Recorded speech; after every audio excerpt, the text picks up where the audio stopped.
Hello my dear friends, you're on the Military Summary channel. On this video we're going to discuss the most important events that took place during the previous 12 hours. We have lots of very interesting updates, so let's start. And first of all, we're going to talk about the conversation between the President of the United States of America and the President of Zelensky. So yesterday there was a call between them, and according to information we have, they were talking about air defense. Zelensky in conversation with Trump, we discussed air defense capabilities and agreed that we will work to increase air defense. We agreed on a corresponding meeting of our teams. Later, we got additional details about the call. The call lasted around 40 minutes, and President Trump spoke to Ukraine President Zelensky this morning. A source familiar said it was a good conversation. So very interesting two words, good conversation. So what is happening right now? I would like to remind you that according to information we have, the Russians are about to begin bombing and attacking the territory of Ukraine with hundreds of drones a day. So just yesterday, if you remember, the Russians used more than 500 drones to attack the city of Kiev. Lots of explosions and casualties were recorded. And Zelensky in Ukraine understands that if Russia continues bombing and attacking Ukraine the same way, obviously, they will not be able to do anything with the Russian Federation, and it's going to be just a matter of time when Ukraine will be forced to capitulate and, most important, to lose everything. Not just Ukraine, but Zelensky himself personally. So that is why Zelensky needs to find a solution how to stabilize the situation, and the only possible solution is to get air defense systems from the United States of America. And we need to understand that both Putin and Trump understand this. So the only way for Ukraine to stabilize the situation, so there are two options, either to capitulate, to surrender, or to get air defense systems from the United States of America. And the source who's familiar with the situation stated that Donald Trump talked with Zelensky not just about air defense system. Basically, Trump issued an ultimatum to Zelensky, but not his personal US personal ultimatum. This is ultimatum from Putin that was handed over to Zelensky. Donald Trump is in a conversation with Zelensky, gave the latter an ultimatum: American aid in exchange for compromise on the memorandum presented by Moscow. According to Ukrainian resources, Zelensky promised Trump that the third round of negotiations with Russia in Istanbul will take place in July. So, Zelensky believes that Russia needs this negotiation process. For example, we got a very interesting statement made by Peskov, the press secretary of Putin. Yesterday, Vladimir Putin told Trump that achieving Russia's goals of war in Ukrainian negotiations does not yet seem possible. So Russia doesn't need negotiations in July because they don't believe that this process can lead to lasted peace or something like this. And the question is, what kind of compromises Zelensky can allow himself, let's say, regarding Russian memorandum. I would like to remind you that several weeks ago, the Russians provided their own memorandum about the peaceful settlement of the conflict in Ukraine, and there were several important paragraphs. First of all, to withdraw positions, to withdraw Ukrainian troops from Kherson region, from the Zaporizhzhia region, from Donetsk region, and from Lugansk region. But obviously, Zelensky will never accept this. This is not kind of compromise he can allow himself. And another thing that the Russians can accept probably at this stage of negotiation process is the president elections.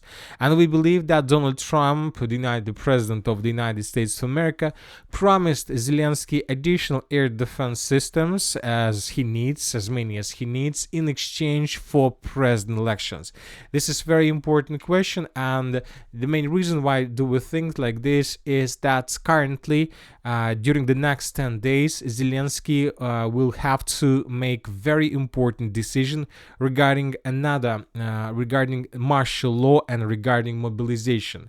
Either he is going to extend martial law for another 90 days in mobilization as well, or he will stop this process, and this will launch the president elections mechanism. So, and this situation, this question will be resolved during the next 10 days. So that is why we can see this pressure from the United States of America and the Russian Federation, and both the Russians and the Americans are trying to force Zelensky to stop a martial law. But obviously, if Zelensky does it, he will lose his president chair, and he will be forced to go from Kiev and probably to fly to London or to Paris or whatever he likes, or something like this. And we believe that Zelensky will never accept this, which means that the Russians will continue doing what are they doing right now. Now let's discuss the situation on the ground. We have lots of very interesting updates. And first, let's talk about the northeastern part of the Kharkiv region. The Ukrainians during the previous 12 hours attacked the settlement of Shebekina, and in these photos we can see a lot of huge fire that the Ukrainians managed to create as a result of missile or drone attack. Most likely the Ukrainians attacked some military facilities or some concentration of Russian forces, because I would like to remind you that currently the Russians are trying to attack this northeastern part of the Kharkiv Oblast with the purpose to establish complete control over this territory. From the other side, the Russians attacked the settlement of Chuguyev, and in these pictures, in these photos, we can see the consequences of Russian attack. The sources familiar with the situation reported that the Russians, as a result of this attack, managed to destroy a oil depot, fuel depot in the territory of Chuguyev. The fuel was destroyed, and these fuels the Ukrainians were planning to use to supply and support their forces exactly in the northeastern part of the Kharkiv Oblast. And this is exactly the area where the Russians 2 days ago launched their major offensive operation. And I would like to remind you that during the previous few days, the Russians managed to secure the village of Milova and to take under control these two huge forest belts to the south and the west of the settlement. Furthermore, today several mappers adjusted their maps, giving us additional information about the progress on the ground. So this is the situation by the end of the 4th of July of 2025, and this is the situation by the beginning of the 5th of July. Additional tree lines, additional tree belts, forest belts were taken by the Russians. The Ukrainians are in panic about this offensive operation because Ukrainians came to conclusion that the target of the armed force of the Russian Federation is to establish complete control over this small, let's say, a concentration of villages in the vicinity of the settlement and the settlement itself by the name of Velyki Burluk. So this is a primary target for the Russians according to Ukrainian sources. Ukrainians understand that if the Russians are able to establish complete control over this huge settlement, first of all, this will allow the Russians to continue concentration of their forces in this area, and from the other side, the Russians will be able to establish complete control over the northeastern part of the Kharkiv Oblast, because from the village of Velyki Burluk, the distance between this, let's say, settlement and Pechenyogi Reservoir is less than 40 kilometers, and obviously the Ukrainians would lose any possibilities to use, let's say, roads in this area to supply and support their contingent in the area of the city of Volchansk.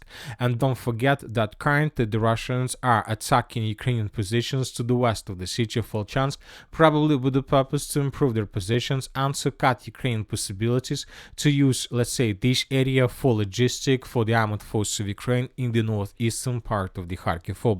So this is the plan of the Russians. Let's wait and see what is going to be next, but we believe that the Russian offensive will just intensify. And Velyki Burluk and this northeastern part of the Kharkiv Oblast is not a primary target. Obviously, it's a part of a huge plan, of a bigger plan to establish complete control over the city by the name of Kupiansk, where as a result of previous 24 hours, the Russians carry out several aviation attacks, and as a result of these attacks, as you can see, several temporal deployment points of the armed forces of Ukraine were destroyed. Now let's move further and let's discuss the situation in the Donbas area. Today we got additional changes on the ground in the Siversk direction. The Ukrainian sources published this video, and in this video we can see how Ukrainians were bombing and attacking Russians in different sides of the Siversk direction, and there are lots of episodes in this 1-minute video. And according to information we have, according to geolocations, one of the attacks took place exactly in this point. Based on this video, we have adjusted these tree line and these small forest belts under complete Russian control.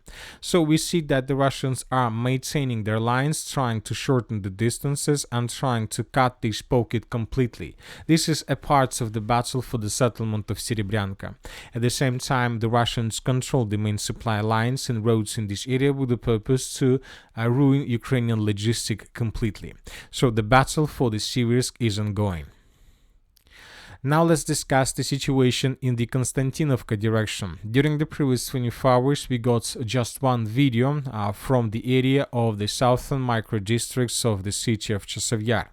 Here we can see how Ukrainians were attacking Russians in different parts of the city of Chasiv Yar. There are lots of episodes, as you can see, and one of the episodes was geolocated. Lots of strikes, lots of episodes, and one of the attacks took place in the micro-district by the name of Cech number 2. So this building, most likely an area to the east of this building, is already under complete Russian control. So when talking about this configuration of the city of Chasiv Yar, there is just one block, one micro district left for Ukrainians. And we are talking about the Zemlyanki micro district, which is less than 2% of the city of Chasiv Yar itself. We expect that during the next 10 days, the city of Chasiv Yar would be taken by the Russian completely, or maybe the Ukrainians would carry out several counterattacks with huge losses, which will allow them to stabilize the situation for another week or two, but something tells me that we are not going to see this. Most likely the Russians are about to finish the battle for the city. I would like to remind you that yesterday the Minister of Defense of the Russian Federation reported that the settlement of Pritekyino was secured by the Russians.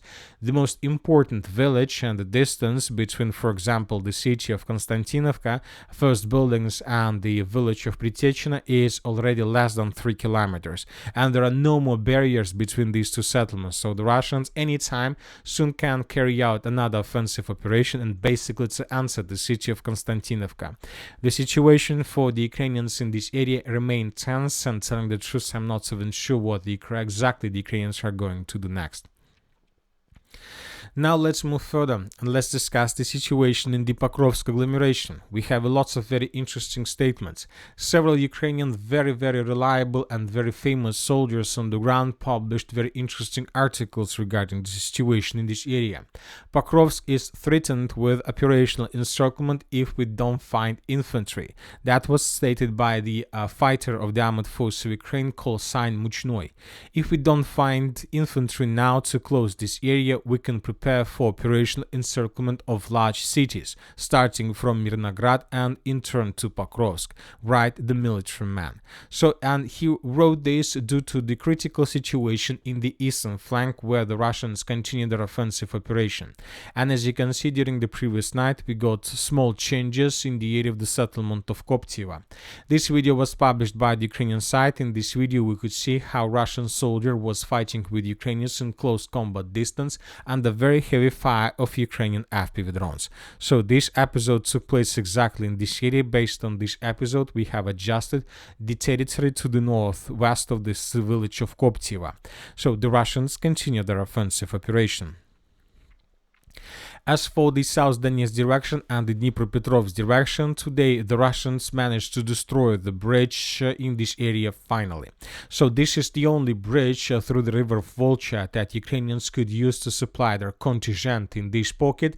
Now the bridge is completely destroyed, as you can see. During the previous several days, the Russians carried out first attack. The bridge was just damaged, and now we see that after 3 days attacks, the Russians managed to destroy bridge completely. Ukrainians have no chances for evacuation and normal logistic in this area, as well as the Russians, because they're using pontoon bridges to cross the river of Mokry Yaly. But anytime the Russians continue offensive. And as you can see, during the previous 12 hours, the Russians managed to improve their positions in the village of Pidubne. For example, this is the situation by the end of the 4th of July of 2025. According to Ukrainian sources, the Russians secured around 50% of the settlement. Today, several neutral mappers clarified the situation and colored additional streets under complete Russian control. So it seems that the battle for Pidubne is coming to an end. Furthermore, the sources continue reporting that the Russians entered the village of Tolstoy as well. At the same time, the Russians continue their offensive in the direction of Voskresenka. According to the group of forces east, there are 3 armies of the armed force of the Russian Federation who are advancing in 3 different directions: the village of Voskresenka, the village of Pidubne, and in the territory between these settlements. So there are very heavy clashes, but we see that the Russians are about to establish complete control over every single settlement in this pocket. As for the Zaporizhzhia direction, during the previous 12 hours, we haven't received anything. The Russians managed to secure almost completely the settlement of Kamenska. The only thing we have is that the Russians continue bombing and attacking the positions of Ukrainian FPV drone operators along the river of Dnipro. In this video, we can see how Russians using drones were attacking the temporary deployment points of FPV drone operators of the armed forces of Ukraine that were counterattacking Russians during the Russian Kamenska offensive operation. So as for now, we are waiting as well for additional updates, whether the Russians establish complete control over this territory or they continue their offensive. And that's it for the short video. Military Summary channel reminds we condemn any violence in the world. Thank you for watching, subscribe to my channel, put your likes on my Patreon, and have a good day. Bye bye.